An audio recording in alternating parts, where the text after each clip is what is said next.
आज के इस सेशन में हम लोग लर्न करेंगे rotational dynamics. This is very important topic from the physics 11th standard and this is also helpful for engineering entrance examination like IITs and BITSAT. So in this session we will cover some problems, basic problems related to rotational dynamics. Here we can see that this is our first problem we have taken. So in this problem, let's try to understand what is given. A wheel is making revolutions. एक wheel है that is making revolutions about its axis. एक wheel है जो अपने axis पे revolve कर रहा है, revolute कर रहा है with uniform angular acceleration. मतलब उसमें angular acceleration भी है, uniform angular acceleration. Starting from rest, initial angular velocity zero है. स्टार्टिंग फ्रॉम रेस्ट का मतलब क्या हो गया? ओमेगा नॉट इसका जीरो रहेगा. ओमेगा नॉट इसका क्या रहेगा? जीरो. स्टार्टिंग फ्रॉम रेस्ट का मतलब क्या हो गया? Omega naught will be zero. Starting from rest means omega naught will become zero. So इस प्रॉब्लम में ओमेगा नॉट का वैल्यू दिया हुआ है zero.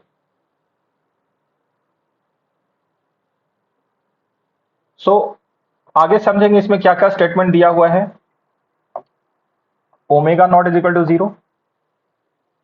It reaches 100 revolution per second. 100 revolution per second क्या है? Final omega. फाइनल ओमेगा दिया हुआ है 100 रिवोल्यूशन पर सेकेंड. कितने टाइम में? 4 सेकेंड में. डेल्टा टी दिया हुआ है 4 second, 4 second. Find the angular acceleration. हमें निकालना क्या है? Angular acceleration. That means alpha निकालना है. And also the angle rotated during these 4 seconds. तो इस 4 सेकेंड में कितना एंगल रोटेट किया, मतलब डेल्टा थीटा भी निकालना है. So let me repeat once more what are the given things. Starting from rest मतलब ओमेगा नॉट दिया हुआ है जीरो. इसका यूनिफॉर्म एक्सेलरेशन, एंगुलर एक्सेलरेशन दिया हुआ है 100 revolution per second. Delta T दिया हुआ है 4 सेकेंड. तो हमें निकालना है एंगुलर एक्सेलरेशन.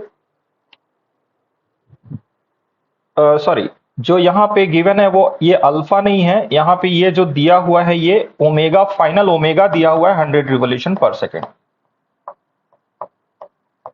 और ओमेगा नॉट कितना दिया हुआ था? जीरो. ओमेगा नॉट जीरो था और ओमेगा है 100 रिवोल्यूशन पर सेकेंड. तो अल्फा निकालना है कि कितना होगा. Delta T is also given 4 second. तो अब इसके सॉल्यूशन में आते हैं. इनिशियली जीरो है मतलब रेस्ट में है व्हील. एंगुलर एक्सेलरेशन की वजह से उसका एंगुलर स्पीड बढ़ के 100 रिवोल्यूशन पर सेकेंड हो गया. कितने टाइम में? 4 सेकेंड में. तो एंगुलर एक्सेलरेशन अल्फा का वैल्यू बताना है और साथ में कितना एंगल रोटेट किया, डेल्टा थीटा भी बताना है. Delta theta is equal to how much. तो इसके सॉल्यूशन पे जाएंगे वन बाय वन. तो यहां पे देख सकते हैं कि एक व्हील है.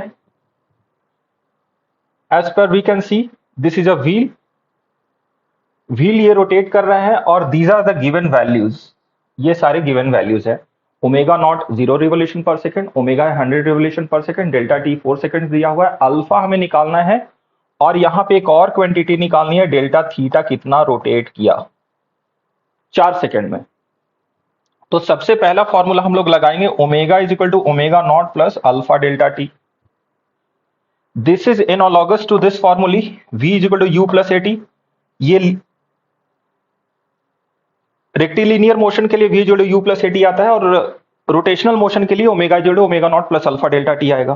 तो वैल्यू सब्स्टिट्यूट कर दिया हमने. 100 is equal to 0 plus alpha into 4. तो इससे क्या मिला? इससे हमें मिल गया अल्फा. इस पे हमें मिल गया alpha. So we got the value of alpha here. कितना आ गया अल्फा यहां से कैलकुलेट करके? 25 revolution per second square. 25 revolution per second square. अब नेक्स्ट फॉर्मूला हम लोग लगाएंगे omega square is equal to omega not square plus 2 alpha delta theta. ये किसका एनालॉगस है? We square is equal to you square plus 2a इसका analogous है ये वाला फॉर्मूला। तो सारे वैल्यूज रख देंगे। ओमेगा फाइनल था 100 revolution per second, omega naught था 0, यहां पे अल्फा का वैल्यू दिया हुआ था 25, दिया हुआ नहीं था, अभी अभी हमने फाइंड आउट किया 25 रिवोल्यूशन पर सेकेंड स्क्वायर, वो सब्स्टिट्यूट कर दिया, यहां से मिल गया डेल्टा थीटा। डेल्टा थीटा का वैल्यू कितना आ गया? ये आ गया 200 revolution per, total revolution 200 revolution आ गया, जिसको अगर रेडियन में कन्वर्ट करना चाहे तो 2 पाई से मल्टीप्लाई कर देंगे तो रेडियन में कन्वर्ट आ जाएगा। तो ये कितना आ जाएगा टोटल? 400 pi radian. कितना आ जाएगा total? 400 pi radian. So we are getting the angle rotated by the wheel is equal to 200 revolution और टोटल रिवोल्यूशन इन रेडियन आ जाएगा 400 pi radian. So we are done with this problem and I hope you understood. So अभी दूसरे problem को consider करेंगे हम लोग।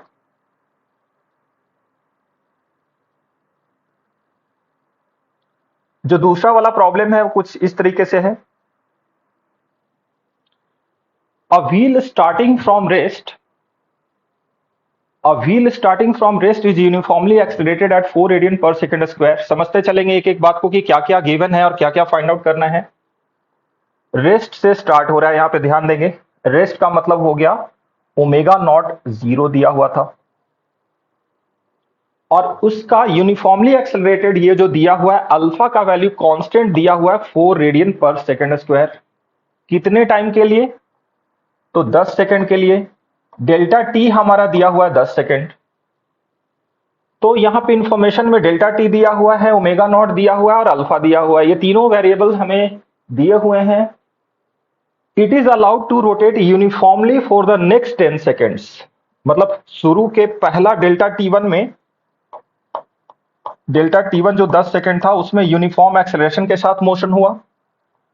फिर जो डेल्टा 2 कंसिक्वेंट जो था उसके बाद 10 सेकंड के बाद जो स्टार्ट होगा 11 सेकंड से 20 सेकंड तक, मतलब अगेन 10 सेकंड तक वो यूनिफॉर्म मोशन में जा रहा है। मतलब ओमेगा कांस्टेंट हो गया डेल्टा T2 के लिए, यहां पे के लिए इस ड्यूरेशन में ओमेगा हो गया कांस्टेंट। और फिर क्या बोल रहा है? And is finally brought to rest in the next 10 second. मतलब टोटल जर्नी 30 सेकंड का है, 30 सेकंड का रोटेशन है टोटल, जिसको 3 पार्ट में बांट दिया गया। Delta T1 10 second, delta T2 10 second और फिर डेल्टा T3 भी 10 सेकंड हो गया।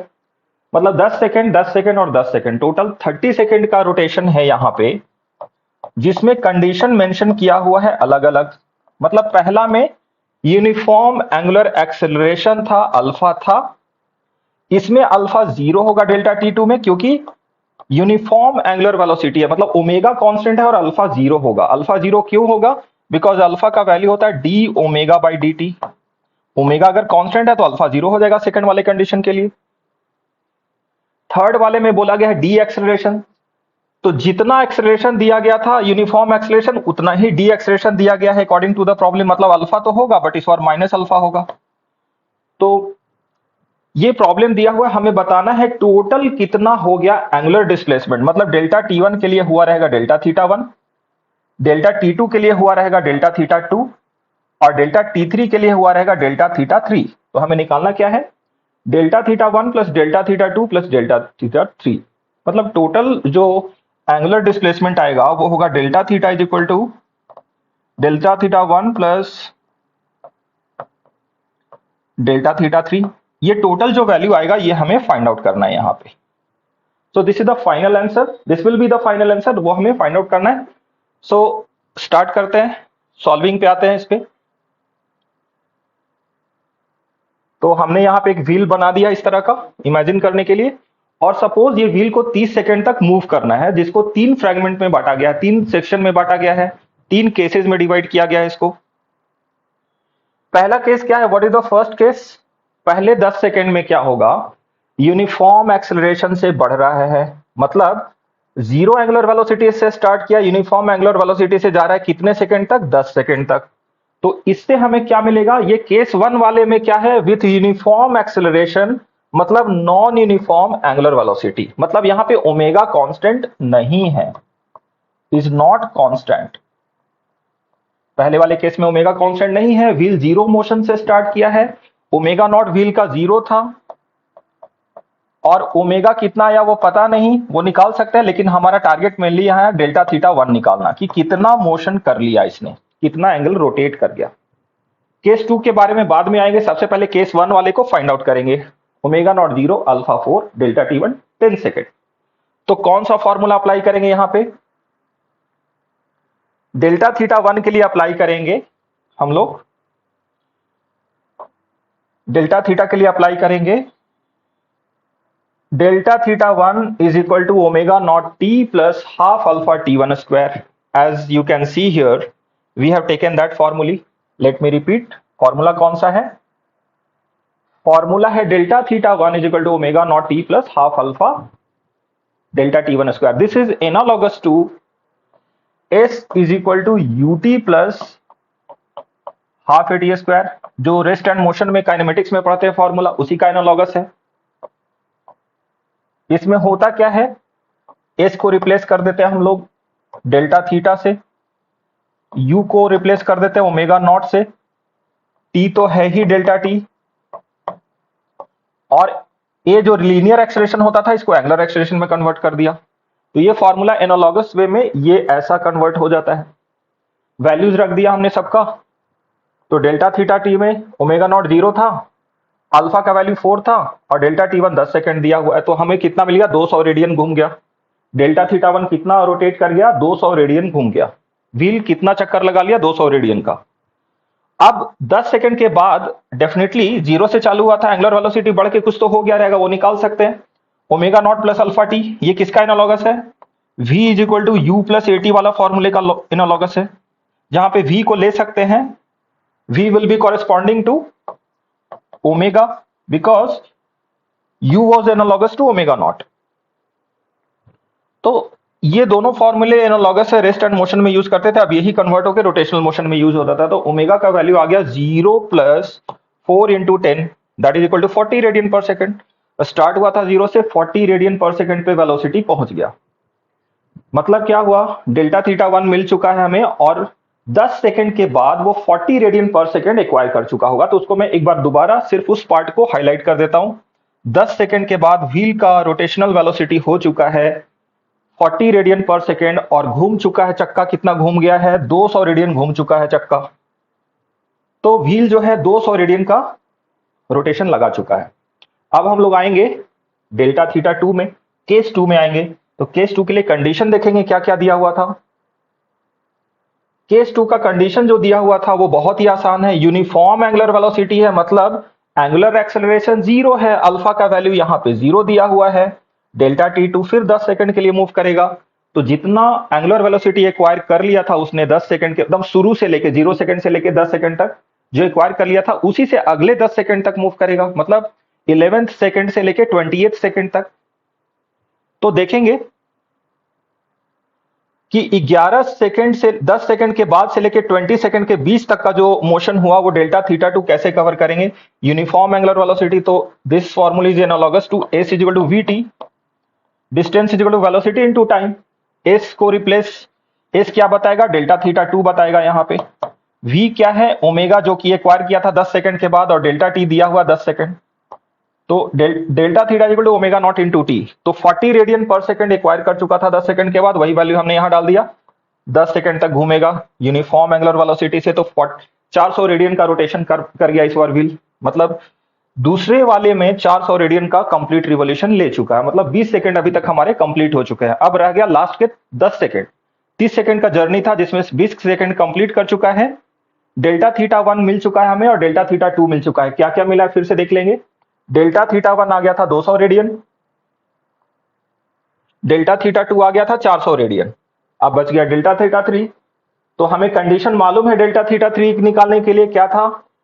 Uniform D acceleration, as per हम लोग यहां पे देख सकते हैं नॉन यूनिफॉर्म एंगुलर वेलोसिटी होगा, और अल्फा 4 तो है दिया हुआ, एक्चुअली हमें टेक्निकली -4 लेना चाहिए बिकॉज इस बार डी एक्सेलरेशन होने वाला है। मतलब वेलोसिटी शुरू में एंगुलर वेलोसिटी 0 था, इंक्रीज होकर 40 रेडियन पर सेकंड स्क्वायर पर सेकंड हुआ, और उस एंगुलर वेलोसिटी से 10 सेकंड तक मूव किया और फिर डी एक्सलेशन होगा तो 0 तक जाएगा। तो डेल्टा 3 क्या है? 10 सेकंड है, फिर 10 सेकंड जाएगा डी एक्सलेशन से। तो अब हम लोग डेल्टा थीटा 3 निकालेंगे इससे। डेल्टा थीटा 3 के लिए फॉर्मूला क्या लगा देंगे?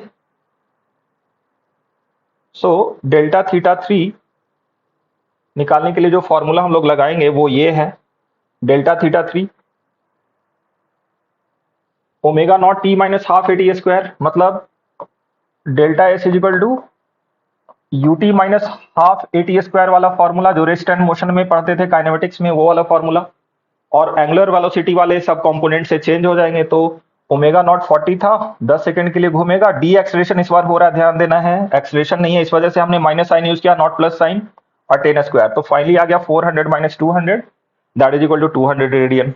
मतलब टोटल डिस्प्लेसमेंट कितना हो गया? Delta theta is equal to delta theta 1 plus delta theta 2 plus delta theta 3, that is equal to 800 radian. तो टोटल कितना आ गया? 800 radian. So I hope you understood this problem. It was very simple. Finally कितना 30 second में move किया? तो हमें contribution मिल रहा है, पहले 10 सेकंड में 200 घूम गया, दूसरे वाले 10 सेकंड में 400 घूम गया, और तीसरे वाले 10 सेकंड में 200 और घूम गया। मतलब टोटल 800 रेडियन का चक्कर लगा दिया एक व्हील ने। तो टोटल रिवोल्यूशन हमारा हो गया 800 radian. So we are done with this problem. So let us consider the next problem. Next problem is also interesting. जो नेक्स्ट वाला प्रॉब्लम है वो है find the angular velocity of a body rotating with an acceleration of 2 revolution per second square. मतलब इस बार alpha दिया हुआ है 2 revolution per second square. As it completes the 5th revolution, मतलब डेल्टा थीटा का वैल्यू दिया हुआ है यहां पे कितना? 5 रिवोल्यूशन के बराबर। मतलब 5 चक्कर लगा दिया अल्फा के कौन से वैल्यू के साथ? 2 रिवोल्यूशन पर सेकेंड स्क्वायर, जहां की ओमेगा नॉट 0 दिया हुआ है। मतलब रेस्ट से चालू किया, व्हील चालू किया रेस्ट से, 2 रिवोल्यूशन पर सेकेंड स्क्वायर के एंगुलर एक्सीलरेशन के साथ, और कितना चक्कर लगा दिया? 5 चक्कर कंप्लीट लगा दिया, 5 रिवोल्यूशन लगा दिया। तो हमें बताना है कि एंगुलर वेलोसिटी ऑफ बॉडी क्या होगा at the end of 5th revolution. 5 चक्कर कंप्लीट करने के बाद फाइनल एंगुलर वेलोसिटी कितना हो जाएगा, जो कि स्टार्ट किया था 0 से। तो आ जाते हैं सॉल्यूशन में। फॉर्मूला हमारे पास बहुत ही सिंपल लगाना है, यहां पे कोई कॉम्प्लेक्सिटी बिल्कुल नहीं है। It's a very simple. Alpha दिया हुआ है डेल्टा थीटा, हमें 5 रिवोल्यूशन बताया गया है, इनिशियली हमारा 0 से स्टार्ट हुआ था। तो हमें बता देना है यहां पे कि ओमेगा कितना होगा 5 रिवोल्यूशन के बाद। तो फॉर्मूला हम लोग लगाएंगे, omega square is equal to omega not square plus 2 alpha delta theta. This is analogous to which formulae?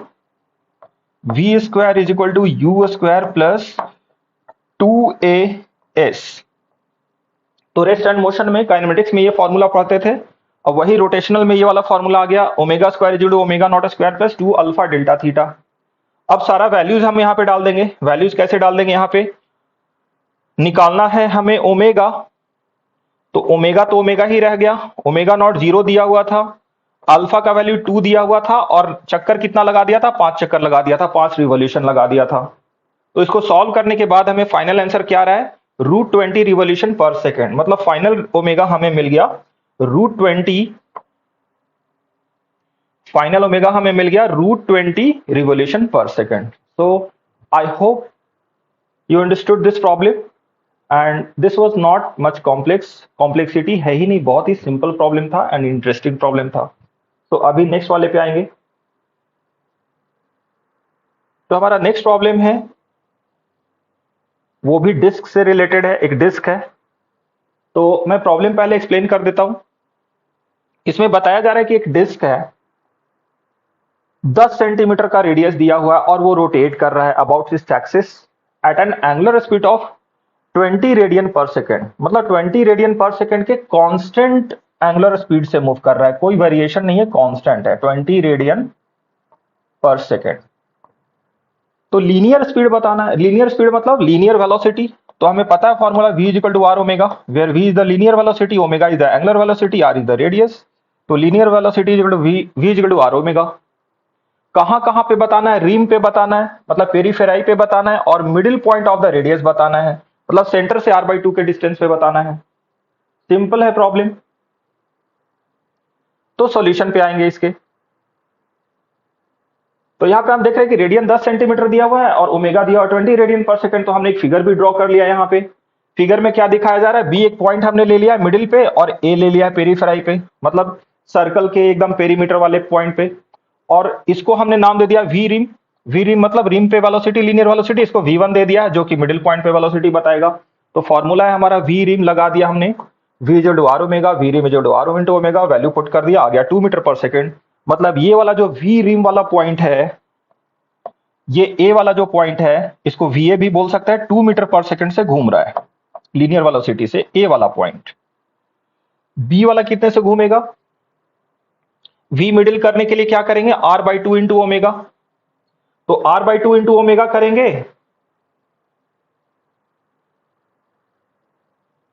यहां पे हम देख सकते हैं कि r/2 इंटू ओमेगा आ जाएगा। ये एक्चुअली v1 लिखा है, इसको हम चाहें तो vb भी लिख सकते हैं, क्योंकि एक्चुअली किसका रोटेशन बता रहा है, मिडिल पॉइंट वाले बी पॉइंट का लीनियर वेलोसिटी बता रहा है। तो r/2 के लिए, क्योंकि सेंटर से r/2 डिस्टेंस पे लोकेटेड है, इंटू ओमेगा। तो 0.1/2 into 20 is equal to 1 metre per second. तो v मिडिल आ गया, मिडिल पॉइंट का वेलोसिटी आ गया 1 मीटर पर सेकंड। तो डन। तो v is equal to r omega simple formula था, हमने लगा दिया, और पेरीफेराई पे लीनियर वेलोसिटी निकाल दिया और मिडिल पॉइंट पे लीनियर वेलोसिटी निकाल दिया। तो v मिडिल आ गया 1 मीटर पर सेकंड, और वो आ गया था ऊपर वाला 2 मीटर पर सेकंड, मतलब हाफ हो गया सीधा। पेरीफेराई वाला जो पेरीमीटर पे था वो 2 मीटर पर सेकंड से घूम रहा था, मिडिल पे किया, रेडियस हाफ हो गया, तो वेलोसिटी भी हाफ हो गया 2 मीटर, एंड सीधा 1 मीटर हो गया। हम लोग देख सकते हैं कि ये 2 मीटर था, ये सीधा हाफ होके 1 मीटर पर सेकंड हो गया। अब आ जाते हैं नेक्स्ट प्रॉब्लम पे। ये प्रॉब्लम भी डिस्क से ही रिलेटेड है। A disk rotates about its axis with a constant angular velocity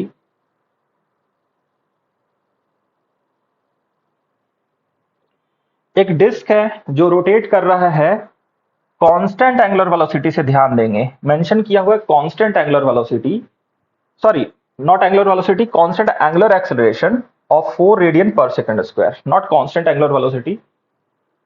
constant angular acceleration 4 radian per second square से मूव कर रहा है, मतलब अल्फा इसका दिया हुआ है 4 रेडियन पर सेकंड स्क्वायर। पूछ क्या रहा है, find the radial and tangential accelerations of a particle at a distance of 1 centimeter from the axis at the end of the first second after the disk starting rotating। तो second, first second मतलब समझेंगे, दो चीजें यहां पे important है, first second, after the first second. After the first second का मतलब क्या हो गया, एक सेकेंड के बाद, मतलब डेल्टा टी दिया हुआ है 1 सेकेंड। और दूसरा इंफॉर्मेशन क्या दिया हुआ है, इसका uniform angular acceleration 4 radian per second square. मतलब समझ लेंगे इस बात को, अल्फा दिया हुआ 4 radian per second square, 4 radian per second square, start हुआ है 0 रेडियन, मतलब इनिशियली रेस्ट में था, और कितने टाइम के बाद बताना है radial acceleration and tangential acceleration, 1 second के बाद। तो रेडियल एक्सेलरेशन निकालने के लिए क्या करेंगे, सबसे पहले 4 सेकंड के, सॉरी सबसे पहले 1 सेकंड के बाद एंगुलर वेलोसिटी कितना हो गया उसका वैल्यू निकालेंगे। एंगुलर वेलोसिटी का वैल्यू निकाले बिना रेडियल एक्सेलरेशन और टेंजेंशियल एक्सेलरेशन का वैल्यू निकालना संभव नहीं है, पॉसिबल नहीं है। तो हम लोग क्या करेंगे, सबसे पहले सिचुएशन को डिस्क्राइब किया है हमने, एक व्हील ले लिया है, कहां कहां पे बताना है, सिर्फ 1 सेंटीमीटर के डिस्टेंस पे ये पी पॉइंट लेना है जिसका हमें रेडियल एक्सेलरेशन बताना है। रेडियल एक्सेलरेशन हम समझ सकते हैं कि टुवर्ड सेंटर होगा, इसका फॉर्मूला होता है we square by R radial acceleration. और टेंजेंशियल एक्सेलरेशन क्या होता है, डीवी बाई डी टी। मतलब टेंजेंशियल एक्सेलरेशन को एटी बोल सकते हैं हम लोग, और इसको बोल सकते हैं ए आर। तो रेडियल एक्सेलरेशन ए आर जो होता है फॉर्मूला होता है वी स्क्वायर बाई आर, और टेंजेंशियल एक्सेलरेशन होता है a t is equal to r into alpha, इसको d omega by D t भी लिख सकते हैं। Change in angular velocity per unit time r alpha हो गया, और ये हो गया वी स्क्वायर बाई आर। तो रेडियल एक्सेलरेशन और टेंजेंशियल एक्सेलरेशन और नेट एक्सेलरेशन जो रिजल्टेंट एक्सेलरेशन होता है वो होता है रूट अंडर टेंजेंशियल एक्सेलरेशन का स्क्वायर प्लस रेडियल एक्सेलरेशन का स्क्वायर। बट यहाँ पे नेट एक्सेलरेशन नहीं पूछा गया है, पूछा गया कि सिर्फ रेडियल एक्सेलरेशन बता देना है और टेंजेंशियल एक्सेलरेशन बता देना है। तो ये सारे फॉर्मूले हैं, आई होप कि समझ में आ गया होगा डायग्राम। अब समझते हैं, मेन चीज मैं सिर्फ दिखा देता हूं कि रेडियल एक्सेलरेशन टुवर्ड सेंटर होगा, टेंजेंशियल एक्सेलरेशन इस डायरेक्शन में होगा, दोनों में 90 डिग्री बनेगा। तो सबसे पहले ओमेगा निकालेंगे। यहाँ पे क्यों निकालेंगे ओमेगा? बिकॉज ओमेगा इसलिए निकालेंगे क्योंकि जब हम लोग रेडियल एक्सेलरेशन निकालेंगे ए आर, तो फॉर्मूला होता है we square by R. V का वैल्यू क्या होता है? आर ओमेगा, फॉर्मूले से स्क्वायर डिवाइडेड बाई आर। तो आर आर कैंसिल हो जाएगा, ये आ जाएगा आर ओमेगा स्क्वायर। तो टेन रेडियल एक्सेलरेशन का वैल्यू निकालने के लिए ओमेगा मैंडेटरी है, ओमेगा के बिना रेडियल एक्सेलरेशन मिलेगा नहीं। तो ए आर का फॉर्मूला हो गया आर ओमेगा स्क्वायर, और टेंजेंशियल एक्सेलरेशन हो गया R into alpha. Alpha direct दिया हुआ है प्रॉब्लम में, तो इसमें कोई झंझट ही नहीं है, सिर्फ हमें यहाँ पे ओमेगा निकालने की देर है, दोनों वैल्यू मिल जाएंगे। 80 आर अल्फा, जो कि अल्फा दिया हुआ प्रॉब्लम में, ओमेगा दिया हुआ नहीं, इसलिए सबसे पहले ओमेगा निकालेंगे रेडियल एक्सेलरेशन निकालने के लिए। तो ओमेगा निकालना है कितने टाइम के लिए? 1 सेकेंड के बाद। तो 1 सेकेंड जब यहाँ पे दिया हुआ है तो ओमेगा नॉट का वैल्यू 0 था, अल्फा का वैल्यू 4 था, और डेल्टा टी है 1 सेकेंड। तो ओमेगा आ गया 1 सेकेंड के बाद 4 रेडियन पर सेकेंड। तो अब इसके बाद करना क्या है? कौन सा फॉर्मूला लगा देंगे? ए आर वाला फॉर्मूला। तो आगे चलते हैं। तो रेडियल एक्सेलरेशन हमारा डायरेक्ट आ जाएगा वी स्क्वायर बाई आर, वही फॉर्मूला जो अभी अभी डिराइव किया था, वी होता है आर ओमेगा, फाइनली आ गया आर ओमेगा स्क्वायर। ओमेगा का वैल्यू हमने अभी अभी निकाला था 4, और आर दिया हुआ है 0.01। 10 सेंटीमीटर का मतलब क्या हो जाता है? 10 सेंटीमीटर नहीं दिया हुआ है, कितना दिया हुआ है? एक बार वैल्यू चेक कर लेते हैं कितना दिया हुआ था। 1 सेंटीमीटर, सॉरी, हाँ, आर का वैल्यू दिया हुआ है 1 सेंटीमीटर। तो 1 सेंटीमीटर इज इक्वल टू क्या लिखेंगे? 0.01 मीटर। तो रेडियस हो गया 0.01 मीटर, आर का वैल्यू हमने रख दिया 0.01 मीटर, और ओमेगा हमने अभी अभी 4 निकाला था, तो वैल्यू कितना आ गया? रेडियल एक्सेलरेशन आ गया 0.01 radian per second square. Tangential acceleration का फॉर्मूला होता है R into alpha. Alpha problem में दिया हुआ था 4, तो 4 radian per second square alpha दिया हुआ था प्रॉब्लम में, तो सीधा सीधा ये आ गया 0.04 मीटर पर सेकंड स्क्वायर।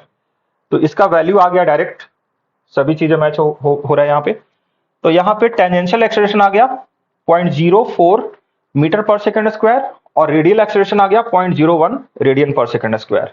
तो हमें रेडियल एक्सेलरेशन भी मिल चुका है और टेंजेंशियल एक्सेलरेशन भी मिल चुका है।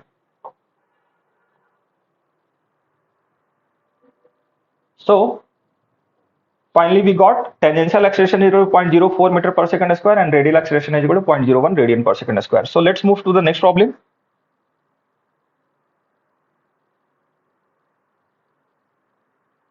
तो next problem moment of inertia से रिलेटेड है, हम लोग देख पा रहे हैं। पहले क्वेश्चन को समझ लेंगे। क्वेश्चन क्या बोला जा रहा है? 3 particles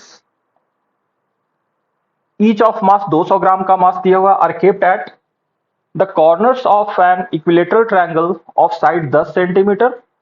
Find the moment of inertia of the system about an axis, part A joining two of the particles and passing through one of the particles and perpendicular to the plane of the particles. अब इसको समझना है कि एक triangle है, equilateral triangle है, और triangle के तीनों कॉर्नर पे एक एक मास रखा हुआ है 200 ग्राम का, और साइड लेंथ सबका दिया हुआ 10 सेंटीमीटर। तो दो पार्ट है इसमें, एक तो एक जो साइड है उस साइड को एक्सिस मान लेना है, उस एक्सिस का अबाउट रोटेशन होगा और उसका मोमेंट ऑफ इनर्शिया निकालना है। बी पार्ट बाद में देखेंगे, पहले ए पार्ट को समझ लेते हैं। सो let us consider the solution part here. तो हमने यहाँ पे एक इक्विलेटरल ट्रायंगल ड्रॉ किया है और एक्सिस भी दिखा दिया। एक्सिस कौन है? बीसी वाला लाइन एक्सिस है, उसके अबाउट रोटेशन होता है। तो हमें पता है पहले से वी नो दैट कि कोई भी मास अगर एक्सिस ऑफ रोटेशन पे बिलोंग कर रहा है और वो मास बहुत ही छोटा है, मतलब उसका रेडियस बहुत ही स्मॉल है, तो उसका मोमेंट ऑफ इनर्शिया 0 आएगा। अगर रेडियस उसका बहुत बड़ा होगा, लाइक कंसिडरेबल रेडियस होगा, तो 0 नहीं आएगा, फिर उसका मोमेंट ऑफ इनर्शिया हो जाएगा 2/5 mr², और may be 2/3 mr², depending upon कि वो हॉलो है या हॉलो स्फीयर है या सॉलिड स्फीयर है। बट यहाँ पे स्फीयर का साइज बहुत ही छोटा लिया गया है, रेडियस बहुत ही छोटा है, तो we can consider as a point mass, और अगर वो एक्सिस ऑफ रोटेशन पे आ रहा है तो उसका मोमेंट ऑफ इनर्शिया जीरो हो जाएगा। किसका किसका जीरो हो जाएगा? बी और सी वाले मास का rotational moment of inertia zero हो जाएगा। क्यों हो जाएगा? क्योंकि ये एक्सिस पे ही बिलोंग कर रहे हैं, तो बी का और सी का मोमेंट ऑफ इनर्शिया जीरो हो गया about the axis of rotation B C. तो एक्सिस ऑफ रोटेशन के अबाउट यहाँ पे मोमेंट ऑफ इनर्शिया जीरो हो चुका है। अब समझेंगे कि तीनों का निकालना था, तीन में से दो का तो जीरो हो गया, बचा कौन? ए वाला बच गया। तो इसका डिस्टेंस निकाल लेंगे यहां से यहां तक। ये डिस्टेंस कैसे निकालेंगे? Perpendicular distance through the geometry.